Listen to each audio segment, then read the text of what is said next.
श्री वीरेंद्र सिंह जी। गठबंधन के नेताओं और कार्यकर्ताओं का और पूरे पूर्वांचल और उत्तर प्रदेश में जो महोदय जी, आज मैं सदन में माननीय वित्त मंत्री जी के द्वारा जो बजट पेश किया गया है उसका विरोध करने के लिए इसलिए खड़ा हूं कि माननीय मंत्री जी ने जो संघीय ढांचा इस देश में बना था, सारे प्रदेशों में उनकी आबादी, उनकी भौगोलिक स्थिति के अनुसार सबको बजट का आवंटन होता था। लेकिन ये बजट माननीय मंत्री जी ने उसमें इस तरीके की विसंगतियां की है, जैसे लगता था कि ये सरकार बचाओ बजट है और उसमें तमाम हमारे देश के रहने वाले क्षेत्रीय प्रदेशों के रहने वाले लोगों के अधिकारों का भी हनन हुआ है। हम यूपी से आते हैं, हमने एक बार भी माननीय वित्त मंत्री जी के शब्द से मुंह से यूपी शब्द को नहीं सुना।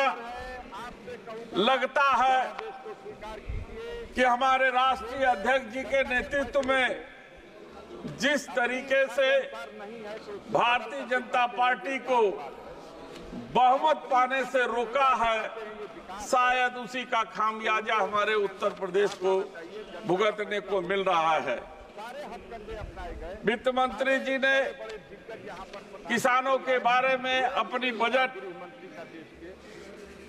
में प्रावधान किया है, लेकिन जहां तक मेरा मानना है कि किसानों की आमदनी जब तक नहीं बढ़ेगी तब तक किसानों की स्थिति बदहाली से नहीं दूर हो पाएगी।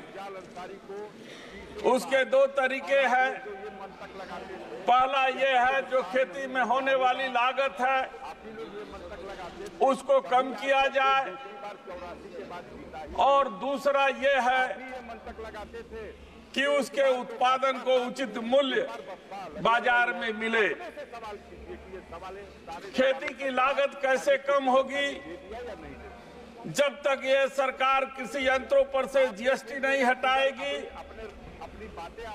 उपयोग में आने वाले खाद्य एवं दवाइयों पर से जो 18% जीएसटी लेती है, कृषि यंत्रों पर भी जीएसटी लगाने का काम यह सरकार की है। इससे उसके लागत में कमी आने की कोई उम्मीद उसके पास नहीं रह गई है।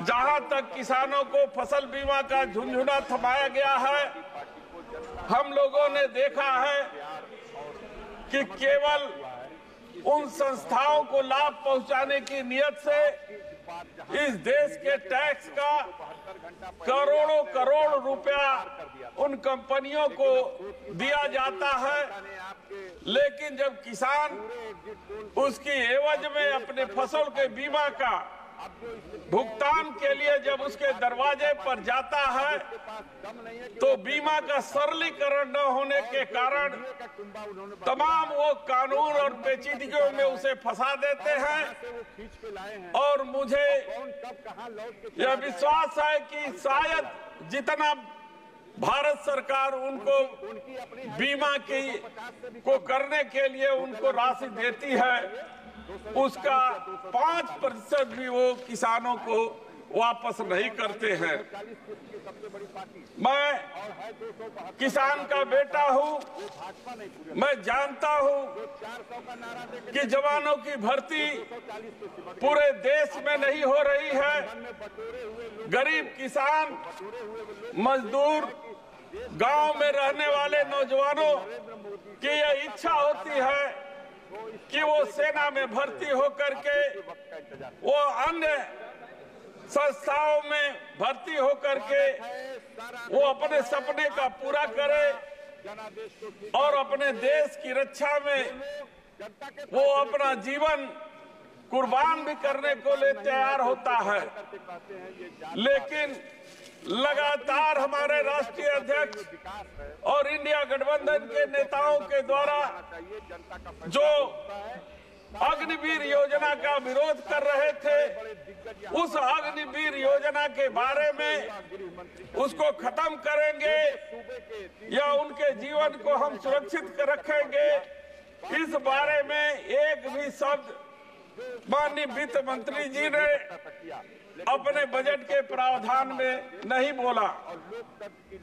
आप जानते हैं कि देश की सीमा के पर जब देश के चौकीदारी करने के लिए जब हमारे देश का नौजवान, चाहे वो अग्निवीर हो चाहे रेगुलर भर्ती का नौजवान हो, जो अपनी जान को हथेली में लेकर के बॉर्डर पे जाता है, तो उसे पूरा विश्वास होता है कि ये जो सरकार देश में है, वह देश की सरकार हमारे पीछे खड़ी है।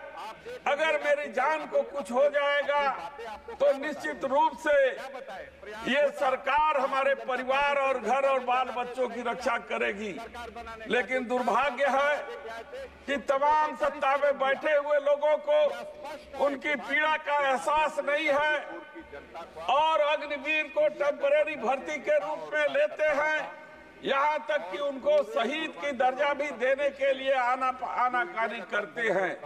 मेरी सदन से मांग है कि यदि उनको नौजवानों के प्रति पीड़ा है, किसान और गरीब के बेटों के प्रति पीड़ा है, तो उस भर्ती अभियान को जारी रखा जाए और यदि उनकी कुर्बानी देश के बॉर्डर की रक्षा के लिए होती है तो उन्हें शहीद का दर्जा दिया जाए।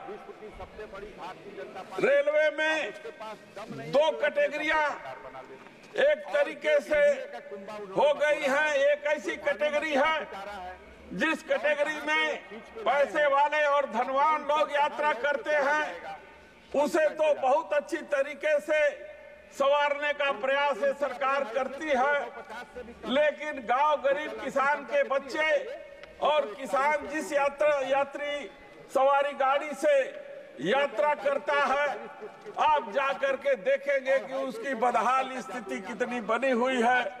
न उसका लैट्रिन बाथरूम ठीक है, न उस पर बैठने की जगह ठीक से है, न रेलवे में सफाई होती है, न कर्मचारियों के द्वारा उसके साथ ठीक ढंग से व्यवहार किया जाता है। मैं उत्तर प्रदेश के पूर्वांचल से आता हूँ।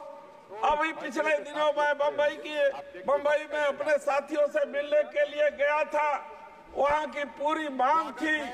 मैं सदन के माध्यम से इस बात को कहना चाहता हूँ, यदि रेल मंत्री के पास बजट में व्यवस्था हो तो मुंबई से पूर्वांचल के लिए अतिरिक्त गाड़ियों का भी व्यवस्था करें, ताकि वहाँ पे काम करने वाले तमाम हमारे साथी जो है वहाँ काम करते हैं वो अपने घर को ठीक तरीके से आ सके। अध्यक्ष महोदय, गरीब रथ जो हम लोगों के इंडिया गठबंधन से साथ जुड़े हुए समाजवादी नेता, विचार के नेता आदरणीय लालू प्रसाद यादव जी के समय में जो गरीब रथ चली थी गरीबों के लिए, उसमें जो व्यवस्था और सुविधा थी वो एक अनुकरणीय व्यवस्था थी। हम चाहते हैं कि गरीब रथ जैसी गाड़ियां यदि हमारे रेल मंत्रालय के द्वारा जो है चलाई जाए तो निश्चित रूप से हमारे किसान गरीब मजदूरों को लाभ होगा। मैं आपका ध्यान, सबसे ज्यादा परेशानी में जो गरीब जहां जूझता है वो जूझता है न्यायालयों से। करीब 5 करोड़ मुकदमे लंबित हैं। बजट में इस तरीके का कोई प्रावधान सुनने को नहीं मिला कि मुकदमे को खत्म करने के लिए जिला न्यायालयों में जो इंफ्रास्ट्रक्चर होना चाहिए, जो व्यवस्था और सुविधा होना चाहिए, न्यायालय को दिशा निर्देश होना चाहिए कि उनके मुकदमों का निस्तारण ठीक ढंग से हो जाए, ताकि उनके कमाई का जो बहुत बड़ा भाग मुकदमे में पैरवी करने में लग जाता है, वो बहुत बड़ा भाग उनको जो है बच सके। हम देखते हैं, अभी आते जाते हैं यहाँ जो है दिल्ली में, तो ट्रैफिक की समस्या बहुत बनी हुई है। जब तक सार्वजनिक ट्रैफिक प्रणाली को सार्वजनिक हमारे जो है गाड़ियों का सुदृढ़ नहीं किया जाएगा, जब तक ट्रैफिक व्यवस्था नहीं सुधर सकती, क्योंकि एक एक आदमी गाड़ियों से चलते हैं और पूरा सड़क गाड़ियों से जाम रहता है। इसलिए सार्वजनिक जो है ट्रांसपोर्ट की व्यवस्था ठीक से तरीके से किया जाए। यदि सरकार के पास बजट में प्रावधान हो तो हमारे सड़क परिवहन मंत्री इस पर विशेष रूप से ध्यान देंगे। मैं दैवीय आपदा से जुड़ी कुछ बातों को रखना चाहता हूं कि देश अभी सुनने में आया है, आप सब क्षेत्रों से चुन करके आए हुए हैं, आप प्रतिनिधि हैं, लगातार आकाशीय बिजली गिरने से जो है बहुत से लोगों की मृत्यु हो जाती है। हम सदन के माध्यम से ये बात उठाना चाहते हैं, या तो हमारी साइंस प्रणाली को इतना डेवलप किया जाए ताकि पहले से अनुमान हो सके कि आकाशीय बिजली क्यों गिर रही है, और अगर ये आकाशीय बिजली से गिर करके यदि किसी किसान को खेतों में काम करते हुए या किसी व्यक्ति का जानवरों चराते हुए अपने उनकी मृत्यु होती है, तो जो उसको मुआवजा दिया जाता है, सुविधा दी जाती है, उसको दूना करने की बात जो है इस बजट के माध्यम से आगे बढ़ाने का काम जो है किया जाना चाहिए। स्वास्थ्य सेवाएं और उनकी जो इंफ्रास्ट्रक्चर है वो गांव में सबसे जर्जर हो गई है। सुदूर गांव में कोई ट्रॉमा सेंटर की व्यवस्था नहीं है। मैं स्वास्थ्य मंत्रालय की तरफ माननीय अपने वित्त मंत्री जी का ध्यान आकर्षित करना चाहता हूं। आप समाप्त कीजिए। बस 2 मिनट में सर अपनी बात को, मैं गरीबों की ही तो बात कर रहा हूं सर, उसके लिए हमको थोड़ा सा संरक्षण चाहिए।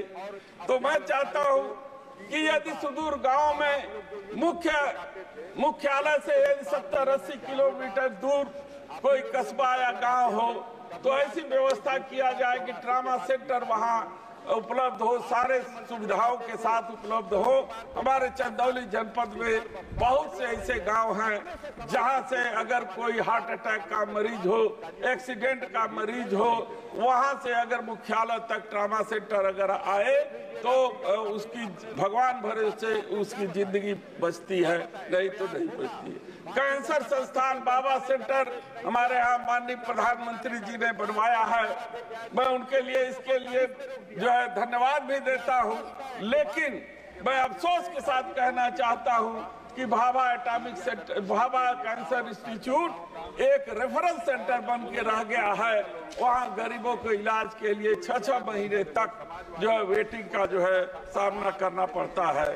जो है हम आपसे निवेदन करना चाहते हैं कि डीजल पेट्रोल पर एक जीएसटी लगाई, समान जीएसटी जो है के दायरे में लाया जाए, क्योंकि हमने देखा है कि बॉर्डर के जो जिले हैं उस जिलों से तस्करी होती है और तस्करी के कारण बहुत बड़े राजस्व की हानि जो है कि बॉर्डर जिलों से होता है। समाप्त कीजिए प्लीज। 1 second sir. खाद्य उत्पादन के क्षेत्र में मैं माननीय मंत्री जी से कहना चाहता हूं कि खाद्य उत्पादन में जो हमारे कृषि उत्पाद है उनके स्टोर न होने के कारण जब फसल उनके खेतों में रहती है तो उसके दाम कम मिलते हैं।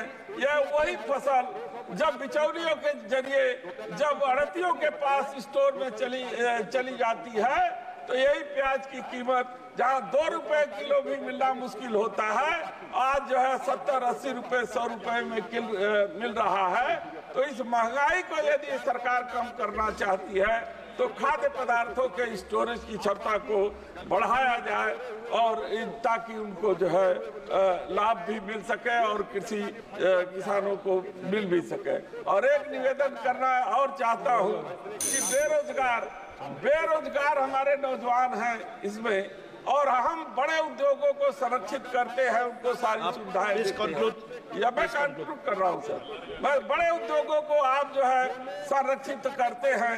मैं चाहता हूँ कि कृषि और खाद्य से जुड़ी हुई जो माइक्रो लेवल की जो कुटीर उद्योग हैं उनको संरक्षित किया जाए और प्रतिबंधित किया जाए कि वो खाद्य पदार्थ बड़े उद्योगपति न बनाने लगे, ताकि स्पर्धा के वातावरण में वो छोटे लोगों के साथ अन्याय हो जाता है, वो अपना सामान नहीं बेच पाते हैं।